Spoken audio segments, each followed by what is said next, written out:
Thiago Hartwig, eu sou teólogo e trabalho na área de capelania hospitalar aqui em Pelotas, no Rio Grande do Sul, pela Igreja Evangélica de Confissão Luterana, no Brasil. E hoje estamos aqui para mais um momento de reflexão bíblica, né, onde vamos desde já pedir a ajuda do Espírito Santo para que nos dê entendimento e compreensão daquilo que vai ser falado e explicado do texto bíblico que nós vamos ler depois. Mas antes de irmos para a mensagem, né, convido você, se ao final do vídeo você gostou da mensagem, curte ele, né, dá um joinha, também compartilhe ele nas suas redes sociais, para que outras pessoas possam conhecer o Evangelho e você possa também ajudar e assim estar cooperando, né, para que o Evangelho seja espalhado. E se não é inscrito aqui no canal, também se inscreve, clica aqui no botão vermelho aqui embaixo e se inscreve no canal. E também, se não acessou o canal ainda, acessa, porque lá tem mais mensagem, né, que também vão edificar a sua vida, certo? E também deixe seu comentário, diga o que você achou, para que mais pessoas, para que a gente possa também estar tendo um feedback, né, de como está sendo as mensagens, as gravações. Então, participa conosco aí também. O texto de hoje ele está no Evangelho de Lucas, capítulo 10, versículos 1 a 2. Passa a ler. Depois disso, o Senhor designou outros 70 e os enviou de 2 em 2 para que o precedessem em cada cidade e lugar aonde ele estava para ir. Ele lhes fez a seguinte advertência: a seara é grande, mas os trabalhadores são poucos. Rogai, pois, ao Senhor da seara que mande trabalhadores para a sua seara. Esse texto, ele está bem naquele momento em que Jesus encerra suas atividades na Galileia e se caminha para a sua última viagem para Jerusalém, onde ele seria morto e crucificado para perdoar nossos pecados e nos salvar.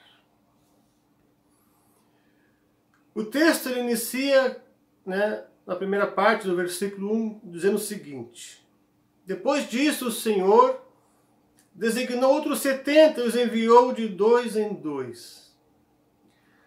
Também no Evangelho de Mateus, capítulo 10, Jesus havia enviado os 12 apóstolos para pregar o Evangelho às ovelhas perdidas da casa de Israel, aqueles que ainda não haviam crido em Cristo e que pertenciam ao povo de Deus. Nesse texto que nós acabamos de ler, Jesus chama 70, além dos 12, né, para preparar o caminho de Jesus até a cruz. Isso nos faz chegar a algumas conclusões.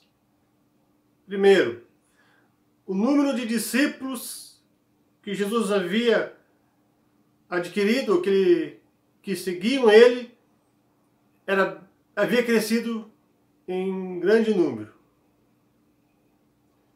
Né? Se no primeiro momento se reduzia a 12, agora já passa bem mais do que isso, né? Inclusive dando a oportunidade de Jesus chamar 70.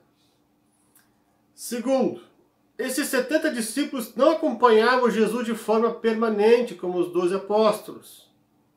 Eles tinham seu trabalho, mas davam testemunho do Evangelho ali onde eles eram enviados, ou onde eles eram também, onde eles viviam, né?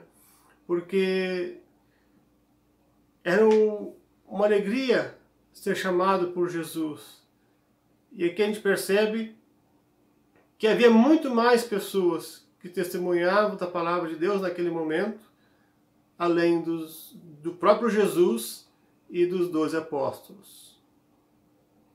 Terceiro, entre o envio dos 12 apóstolos e o dos 70 discípulos, havia se passado cerca de 1 ano, e a resistência contra Jesus havia aumentado. Por isso que Jesus diz no versículo 3, né, se você continuar lendo, que ele estaria enviando os 70 discípulos para o meio de lobos, né?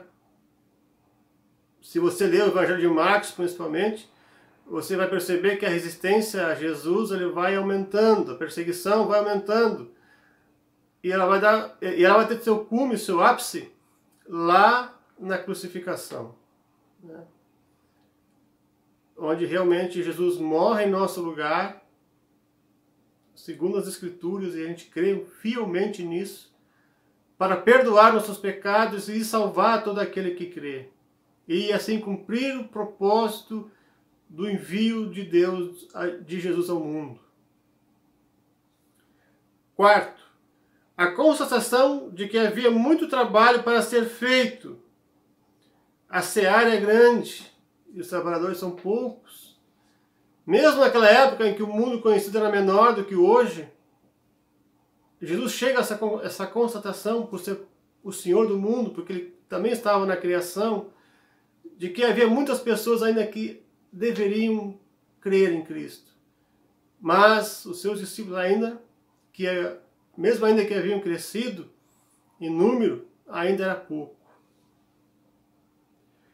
Quinto, o fato de que Jesus escolhe outros discípulos nos ensina que a pregação do Evangelho não está reservada somente a um grupo determinado de pessoas. Assim como naquela época não estava só reservado aos apóstolos e ao próprio Jesus, hoje, da mesma forma, a pregação do Evangelho não está reservada somente aos pastores, missionários, catequistas, diáconos, presbíteros, mas a todo aquele que crê. Todo aquele que confia no Senhor e entrega a sua vida a Ele é chamado a pregar o Evangelho. Como diz lá em 1 Coríntios 3,9, devemos assim ser cooperadores do reino de Deus. Por isso somos chamados a pregar a palavra e trabalhar em prol do seu reino. Porém é bom lembrar que o ministério dos apóstolos era único. Nós não cremos na existência de mais apóstolos, como alguns creem hoje. Porque a Bíblia não fala mais em apóstolos depois que os 12 morreram. Os 12 mais o apóstolo Paulo. A expressão grega para outros, ou também outros, ou ainda outros, caracteriza os 70 como diferente dos 12 apóstolos. Os 12 Jesus manteve perto de si, pois queria prepará-los para o ministério apostólico, separadamente do grande número de discípulos que Jesus tinha, pois os 12 apóstolos seriam a base da igreja que Jesus estava formando. Os 12 apóstolos é uma referência às 12 tribos do Antigo Testamento, que formavam a base e que formavam o povo de Deus, o povo de Israel no Antigo Testamento. Os 12 apóstolos agora formam a base da igreja cristã. Por isso, não existe mais apóstolos. E para ser apóstolo tem que ter alguns critérios, como ver Jesus Cristo ressuscitado, ser chamado pessoalmente pelo próprio Cristo. Então, por isso nós não cremos. Por isso, o ministério dos 12 apóstolos era diferente dos 70, como também é diferente dos nossos. Era um ministério único. Como lemos no texto, há um chamado geral, que é para todo crente, como afirma 1 Pedro 2,9. Vós, porém, sois raça eleita, sacerdócio real, nação santa, povo de propriedade exclusiva de Deus, a fim de proclamardes as virtudes daquele que vos chamou das trevas para a sua maravilhosa luz. Esse é um texto que aparece lá em Êxodo 19 também, e que é uma referência ao povo de Deus do Antigo Testamento. Aqui o apóstolo Pedro aplica esse texto para a igreja. É nação santa, é um povo escolhido, a fim de proclamar as virtudes daquele que vos chamou das trevas para a sua maravilhosa luz. Esse é o nosso dever como cristão, independentemente da posição que ocupamos. Seja um líder na igreja, seja um ministro, pastor, seja um membro, seja uma pessoa que tem um outro trabalho. Mas o versículo 1 continua dizendo, na parte B, para que o precedessem em cada cidade e lugar aonde ele estava para ir. Se você ler os evangelhos, você vai perceber que Deus havia enviado uma pessoa para preparar o caminho para a chegada de Jesus, para o início do ministério de Jesus, que era João Batista. João Batista que já havia sido predito lá no Antigo Testamento, né? A voz que clama no deserto. Ele veio para preparar. Assim como um rei enviava uma pessoa para preparar a sua chegada a uma cidade, arrumar o caminho, assim João Batista foi preparado para preparar o caminho de Cristo e a sua chegada. Assim, esses 70, eles também precederam Jesus à sua morte, prepararam o caminho, foram à frente e anunciavam a boa nova do Evangelho. Hoje, nós precedemos Jesus com relação à sua segunda volta. Devemos preparar os corações das pessoas, pregando o Evangelho de Cristo, para que as pessoas cheguem à fé, se arrependam de seus pecados, creem em Cristo e cheguem à salvação por meio da fé e da graça de nosso Senhor Jesus. É nosso dever e compromisso pregar a palavra, dar bom testemunho e preparar a chegada de Jesus. Preparar a sua segunda vinda. Quanta alegria e quanto privilégio, mas também quanta responsabilidade nossa de preparar o caminho do Salvador, do Rei dos Reis. O texto continua no versículo 2 dizendo, ele fez a seguinte advertência: a seara é grande, mas os trabalhadores são poucos. Rogai, pois, ao Senhor da seara que mande trabalhadores para a sua seara. Neste versículo, entendemos por que Jesus chamou mais pessoas para o trabalho no seu reino. O mundo é grande. Há bilhões de pessoas que vivem neste mundo criado por Ele. Mas o número de trabalhadores ainda é pequeno. O número de cristãos no mundo não chega à metade. Mas o Senhor pede para que mais pessoas venham trabalhar em prol do seu reino. Em Mateus 9:38, Jesus já havia falado sobre isso e citado esse mesmo texto. Na Bíblia, o trabalho da colheita nos aponta para o fim dos tempos. Quando Jesus subiu aos céus, iniciou-se o final dos tempos. O tempo do fim. Então nós estamos no tempo do fim. Jesus está às portas. Os sinais estão por aí. Conforme a Sagrada Escritura nos ensina. É como a dor de parto que pronuncia a chegada de uma criança. Os acontecimentos que estão tendo agora e que estão escritos na Sagrada Escritura, como por exemplo, epidemias, terremotos, rumores de guerra, pai se levantando contra filho, filho se levantando contra pai, demonstram as dores de parto da chegada do Salvador, da sua vinda. Por isso, a colheita sempre na Bíblia vai falar sobre o final dos tempos, o dia do juízo, o dia da volta de Cristo. Textos como Joel 13:13, Mateus 3:12, Lucas 3:17 e Apocalipse 14:15 nos afirmam isso. Jesus compara a pregação do Evangelho com o trabalho de colheita. Este é um trabalho que tem por objetivo reunir o povo de Deus que está disperso pelo mundo. Assim como o agricultor recolhe os feixes de trigo no celeiro. A ênfase da metáfora recai sobre todo o trabalho penoso até que o campo esteja maduro para a colheita. Os trabalhadores não são apenas os que ceifam o fruto da terra,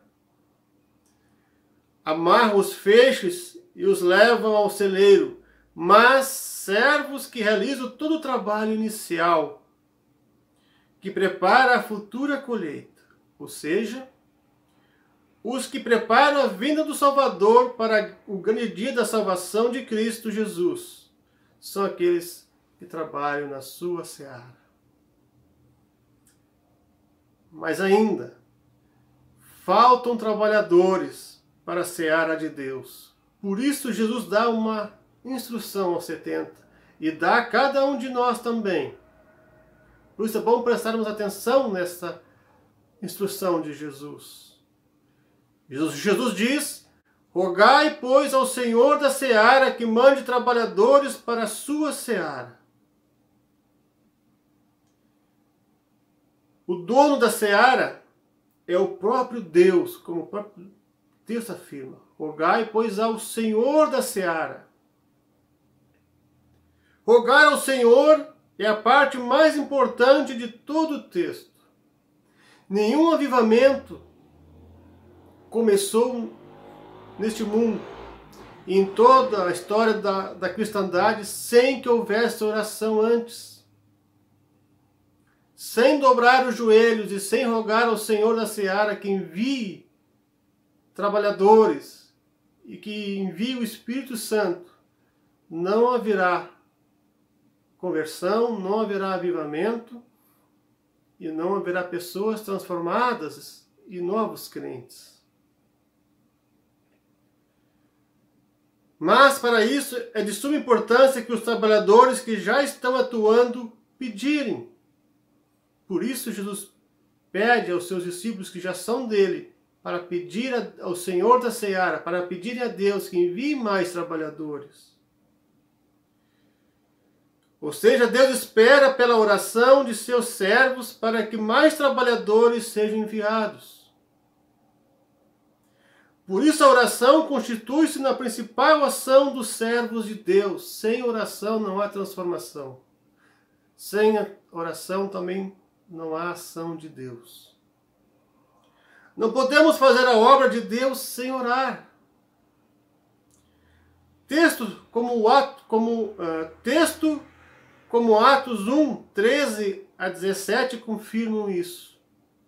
Nesse texto, os discípulos estavam orando unidos antes da descida do Espírito Santo. 10 dias eles ficaram reunidos no cenáculo.